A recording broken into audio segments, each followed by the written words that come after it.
Oh no, we're starting now. 4th of July is coming up. My birthday's coming up. National Day is coming up. Mom, can you lower your voice? At the end of our last video, we referenced the Henry Ford quote about asking users about a faster horse. So this episode, we actually want to talk about what does asking users about a faster horse actually mean, and is this a good or a bad thing? So if we want to talk about, the direct quote, if I had asked my customers what they wanted, they would have said a faster horse. And then Steve Jobs also said something similar. He said, you can't just ask customers what they want and then try to give that to them. By the time you get it built, they'll want something new. So we're going to spend this video talking about that. I guess we'll just start off, Zhang, what do they actually mean when they say those two things?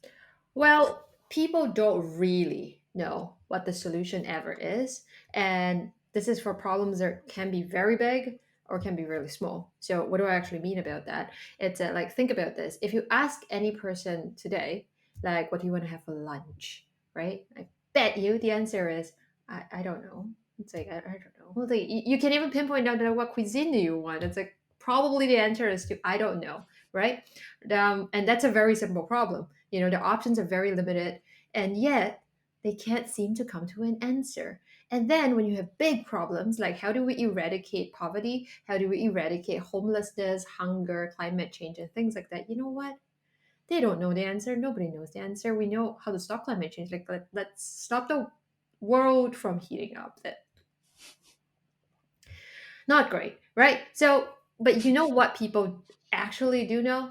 They know how to complain that they're really hungry right now. They're really hungry. What do you want to eat? I don't know, but like I'm really hungry. Like I'm so hungry. I can't like think. I can't this. I can't that. You hear a lot of like their feelings and stuff like that.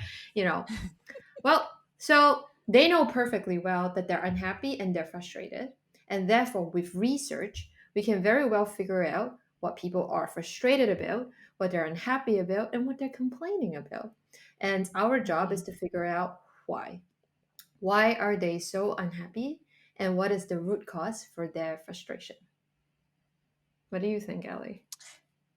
Yeah, I think our jobs as researchers is to really look what's out there and understand what their problems are and come up with solutions for that. And I think the point of the Henry Ford quote is that you can't just ask people about one thing because a lot of times they're not thinking to the future. They're thinking about their immediate, these are my problems, and I don't even know the realm of possibilities that are out there that can help me solve this. If you think about Uber, for example, if you asked people, I can't even remember how, maybe 10 years ago, would you download an app on your phone and call a stranger to come in a car and pick you up to a destination? People would say, absolutely not. I wouldn't do that. But look how many people use Uber, Lyft, Didi, Gojek, Grab all around the world. And so clearly, Uber was onto something. They found a problem and a solution that people use. So it's our jobs as researchers to really close the gap in what are the problems and what can we do to solve this. So we're going to spend this time talking about that a little bit more. Like, how exactly do we do this? Right. Like it's hard to dive into precisely how you do it before we talk about how do we not do that, right? How do we not try and ask our users, do you want a faster horse? Like because we fall into a trap as like all normal human beings. Like we like to ask people, do you think this is a good idea? Do you think that like going to Antarctica is a good idea? I think probably not. Probably Yeah, I'd love to go to Antarctica. Let's exactly. go. Right? Like you can't ask people like we tend to do that and in normal conversations that's fine enough. Like, that's just you and your vacation plans. But like when it comes down to like actually wanting to say, for example, should I quit my job and work on this idea because I think it's so good and the users really like it? Like, that's a whole other thing and it's different stakes, different kind of risk, right? So some of the red flags, like that you can look out for if like the way that you've been asking questions were around this, right? Hypotheticals. What are hypotheticals? Like, Ellie, hypothetically speaking, like, would you be a person where a habit tracker like would work for you? So would you think that like you could mark down every single day, 365 days, like what you are doing or not doing. Well, that's a hypothetical situation. I think I could do that, but would I actually do that? I don't Mhm. know. Not I don't know. I definitely would not do that. Maybe I would do it for one day and then I'd drop off completely. Um, Exactly. We hypothetically would go for a run every single day. We hypothetically would like eat really nicely every single day. We hypothetically would do loads of stuff. Like we want to wake up early, go to sleep early, we want to do all this. No, you don't. No, you don't. So you sit and you watch Netflix till like 3 a.m. in the morning. That's what you actually do. Right? Nobody admits that. Right? Hypothetical situations are really, really difficult for human beings. They Mm, have a hard time understanding like what they want to do. They mhm. no, they have a hard time understanding what they will actually do in real life when things get difficult. That's why New Year resolutions never work. So if you find yourself asking people a lot of hypotheticals, like it's probably not a great way of questioning, and you don't see like policemen asking like criminals like hypothetical questions. They don't hold up in law, and therefore you should take the same level of rigor when you're assessing your own idea, right? So similarly, along that lines, if you're asking a person, do you think XYZ is a really good idea? Ali, do you think electric vehicles are a good idea? Um, yeah, they're great for the environment. I think I would definitely love to own one. Yeah, maybe in like 15 years if I could afford one by then. But yeah, it's a great idea. I Mm. love it. It's good for the environment. Yeah. Do you see what she did just there? It's like she told you that in 15 years, if she could like own one. So it's like she's imagining herself 15 years later being really rich and like driving a Tesla, probably not, or something, like that's what happens when you ask people if it's a good idea. They hypothetically think that's a good idea, right? And then Mm, the next thing that you go down on the slippery slope is you then go ask them, how much are you willing to pay for this like fantastic idea? And then, something, when it's hypothetical money, I'm willing to pay loads of money. I hypothetically would pay $20,000 to climb to base camp Everest. Like, yeah. would I actually even think about doing that? Would I actually go climb to base camp? Probably not, like never. But if I did, I would pay $20,000 like to do it. But like you see, there's no willingness to buy at all in this case. So you're gonna start a product, you're gonna spend 1 year building the thing, you bring it to the guy, and then you said, you thought it was a good idea. He was like, yeah, for somebody else, not me. Like I thought it's a good Mhm. idea, like for someone else. And if most of your user research comes back and they all think it's a great idea for someone else, well, this someone else maybe doesn't exist at all, or you can't find the one person who said this is a perfect idea for me. I want to use it today. When is it available? Yeah. Right. That's a very very different response from then it would be useful for someone else. Right. If you keep Yeah. hearing recurring things like that, you want to go look for that someone else before you start doing anything, because it's really really important to find this person X. So what are the red flags? Right. Volunteering answers for them. If you ask a question, so say for example, let's take Ellie for example again. Ellie, what would you like to eat today for lunch?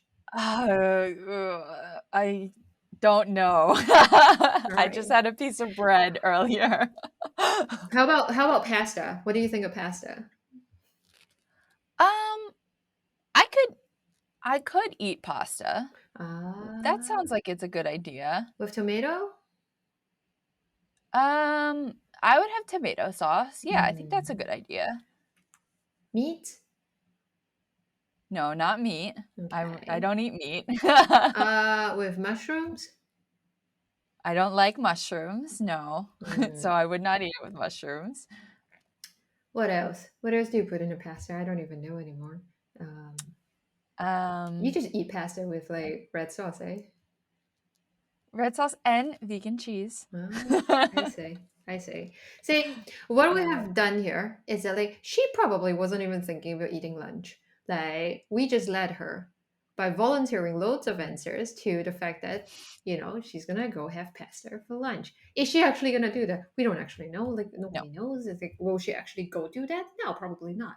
Like, she's gonna eat whatever's in the kitchen, right? Like, that's the problem you get It, with volunteering answers. Like, if you keep volunteering answers, it brings us to our next problem. It's you're leading them to your solution, right? It's like, if I mhm. want to test whether or not like electric vehicles will become the next big thing, and will people in this part of town actually go and buy them, it's like I could keep asking them a series of questions like I just did with Ellie, and then I would get the answer I want.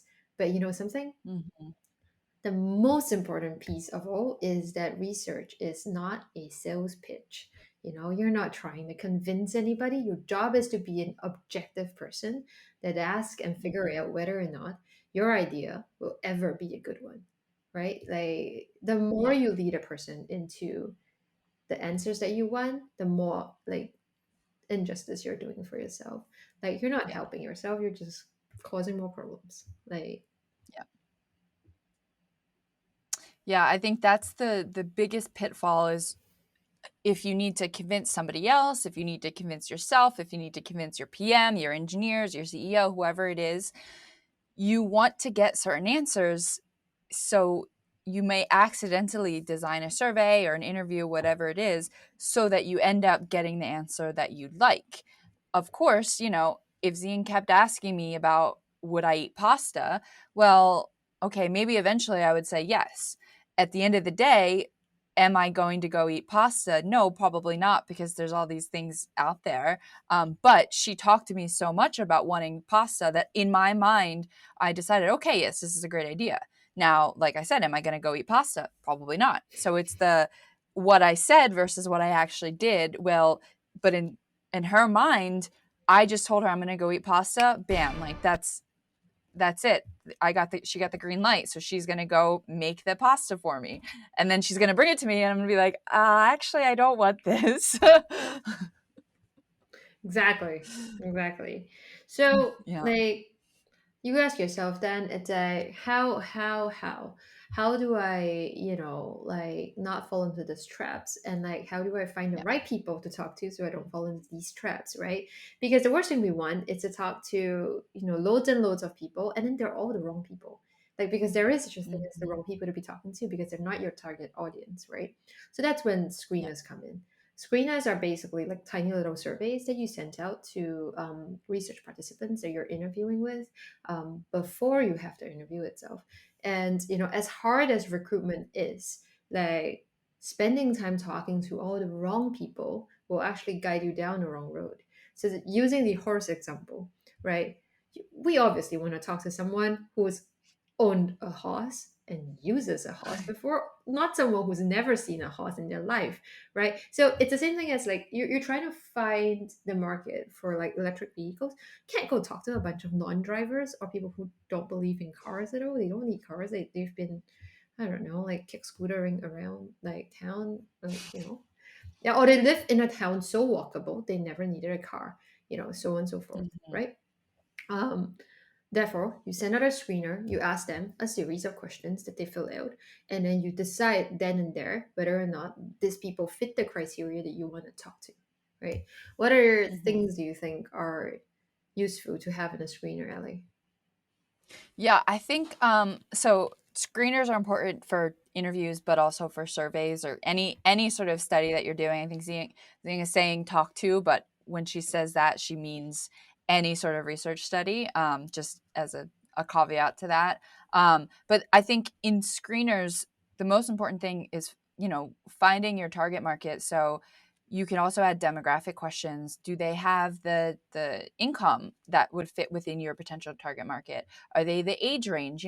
If we go and talk to people that are below age of 16, for example, well, they can't drive yet. So are they going to know anything about the electric vehicles yet? So we should eliminate anybody that can't drive in that case.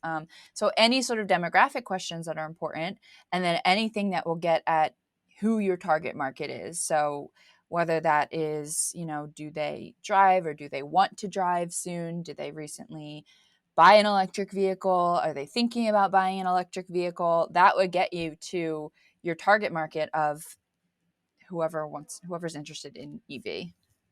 I think screeners are the most important thing to make sure that you're getting the right information. So another thing I'll add is, so when you're going after your target market, so there are times when you only recruit from your target market. There are times that you'll recruit from the general population just because you want to see, on a broader scale, who does this appeal to?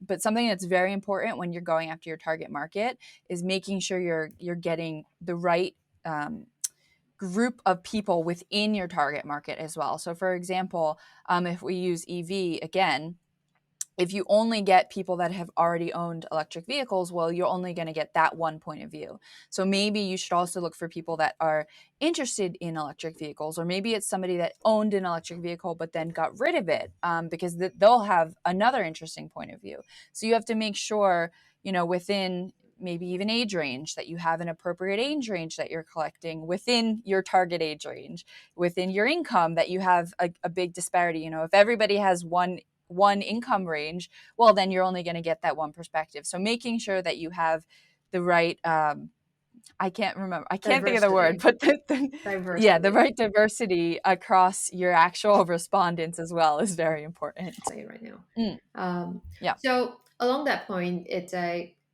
as she's basically cutting up the market and talking about like what your target is, what your target isn't, what your target could be.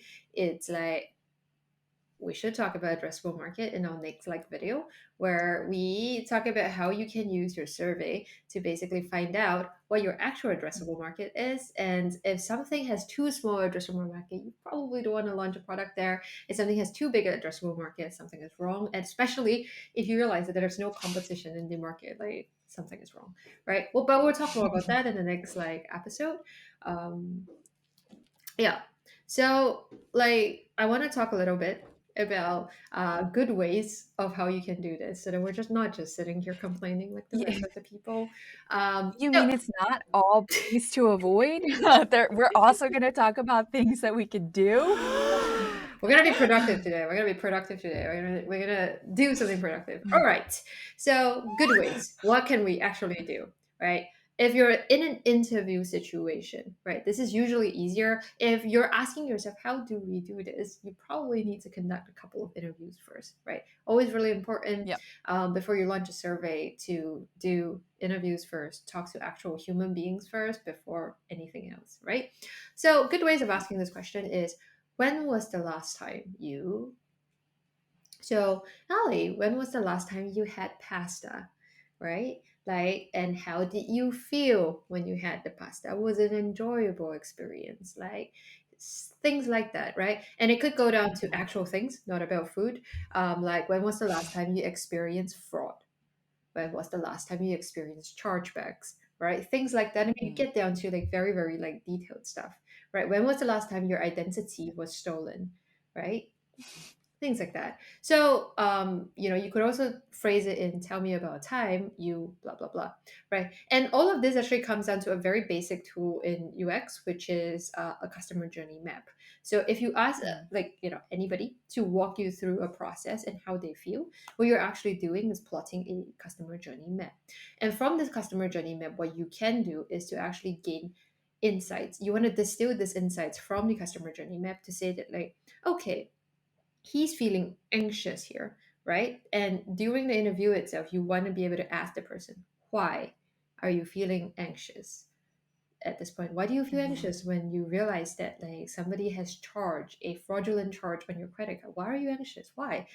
Seems really silly to ask such a question, but it's commonsensical, but don't assume, because people are anxious about Yep. things for very different reasons.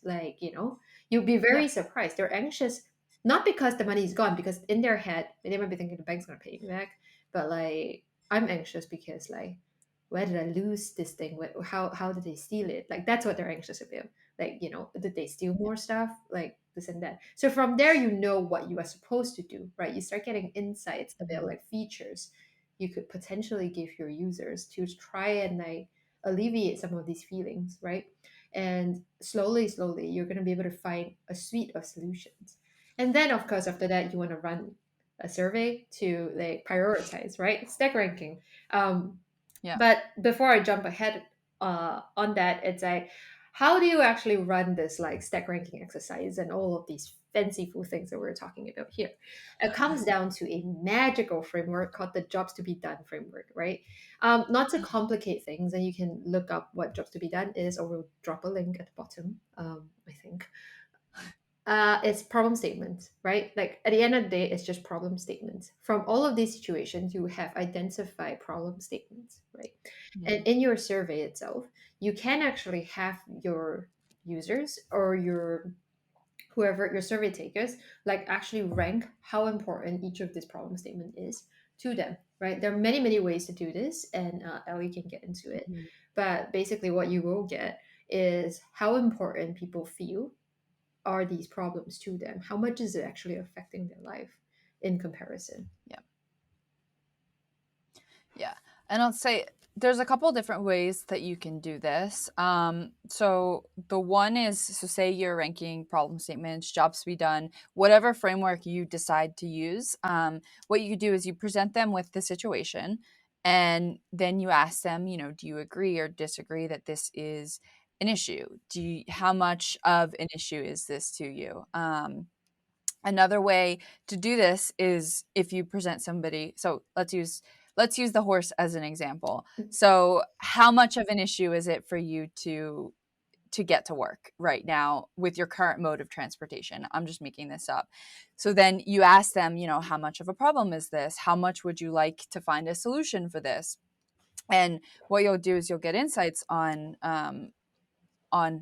how people feel about this. So another way to ask this is also not using jobs to be done or problem statements, whatever framework you decide to use, is if you say, okay, well, here are a list of current problems, select like which is the most important problem to you, rank which is the most important problem to you, because now they're actually ranking this issue over other issues that are out there. So maybe it's like, how much of an issue is getting to work? How much of an issue is it, I can't even think of anything. How but Haven't gone to work in so how much long.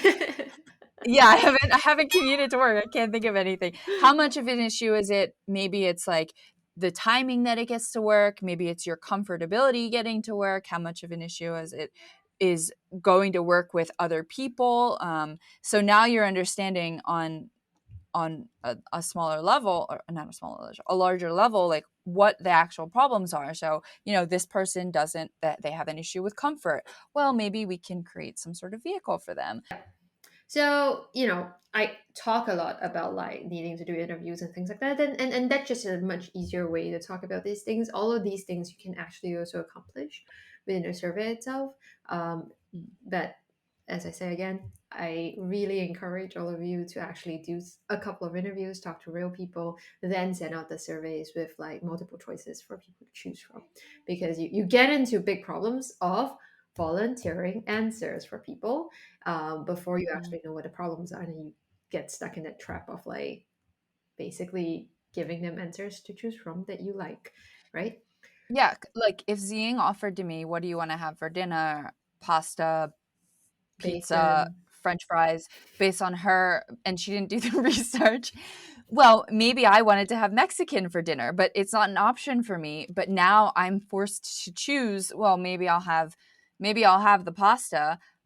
Okay, I gave her her an answer. Once again, that's validated that her need that I'm going to eat the pasta when really I want to have Mexican food, but I don't have the option. So I clicked pasta just because it was there. So if you don't do that research up front, whether it's with interviewing, whether it's, talking to people online in different forums, whether it's reading reports, like whatever sort of qualitative research that you need to do, you might fall into the trap of giving people a limited amount of answers, which then limits my ability to give you the actual feedback, but then might accidentally validate what we actually want to see. And then so once again you fall into this trap where you could actually be leading down the wrong path only because she didn't do the research to know that Mexican is a great option that I'd also like to eat. So Exactly. Right. All right. So the last point I want to talk on about like faster horses is pretty common problem, and I wouldn't spend too much time here, which is usability testing or user testing. Either or. One of the main problems, and you see this everywhere on like forums like indie hackers, places where they ask people, can you review my landing page? What's wrong with it? And things like that, right? Is that the most common thing you will get as feedback about your landing page is that there is too many words on this page. I don't know what I'm reading. I don't know what I'm doing. And people will always tell you, I don't read. I would have looked at this thing for 30 seconds and then scrolled past it and like went away. That's absolutely untrue. That's absolutely untrue. You know what they don't read? Things that I don't care about, right? Like, well, you know what people read? They care when you care about something. Say, for example, you really care about like who I don't know the Kardashians are dating right now, right? Like who is Kylie Jenner dating? I'm gonna like read about all the scoop about this thing. Like that's how it works. Like it has nothing to do with like how many words there are on a page. Of course, we're not saying that people are gonna have the attention span to sit around reading an Economist 10,000 word article every single day. But if you care enough about the topic, you will go and read it, right? So Yep. it's also really important to usability test and user test with people who have the right intent. So, say for example, if somebody says, I Mm. can't find something, question it, like question what the intent of this person is. Did you have the intention of setting this thing up? If you weren't intending to set it up, you can't find it. Even if it's right in front of you, you can't find it. That's just how it works. Do you know what every part of your car does? Absolutely not. You don't care because you don't have to set it up. Most things are defaulted so that you don't have to understand the complexity behind it. And asking a person to find something that is really complex in the middle of like a haystack is stupid, right? Like, don't do that. That's just it. Hot take, but like, that's all I have on faster Well, races. yeah. No, I mean, I think, if you go back to the Kylie Jenner thing, if you sent me a landing page that said, look at all of the, look at all the, like, who the Kardashians are dating at the time. Well, okay, I might, and like, give me feedback on it. Well, I might be able to give you a little bit feedback of, okay, well, maybe you should make this a little bit shorter. Maybe, but at the end of the day, I'm not the type of person that cares who the Kardashians are dating. So, maybe that long text I don't care about. I'm like, get rid of that. That's stupid. That's too long. I'm never going to read that. But somebody that is really into who the Kardashians are dating, they might be reading that. They might want more. They might want longer text there. So I can give her initial feedback on the site just on, you know, what I see, and she could take that into account. But at the end of the day, if I'm not the end user, she also needs to know that, and needs to know while I'm saying something and I'm giving her feedback, but a little asterisk next to it, she's not the user. Exactly. So I think we talk about that a lot. We're on Discord in a bunch of different groups. We're on a bunch of different I can't even think of the words right now. We're on a bunch of different Slack groups. We're on a bunch of different Discord groups, a bunch of different platforms online, and we see all the time people posting, review my landing page, review this video that I just made. Like, we do it ourselves as well. And you have to know that a lot of those people aren't in your target market if you're asking for feedback within the general audience. Yes. So thank you guys for watching again. We'll try and post as often as we can. If you want to hear about anything in particular, let us know. We'll aim, like she said, we'll aim to talk about recruiting users next, but who knows, because everything changes. So bye. Bye bye.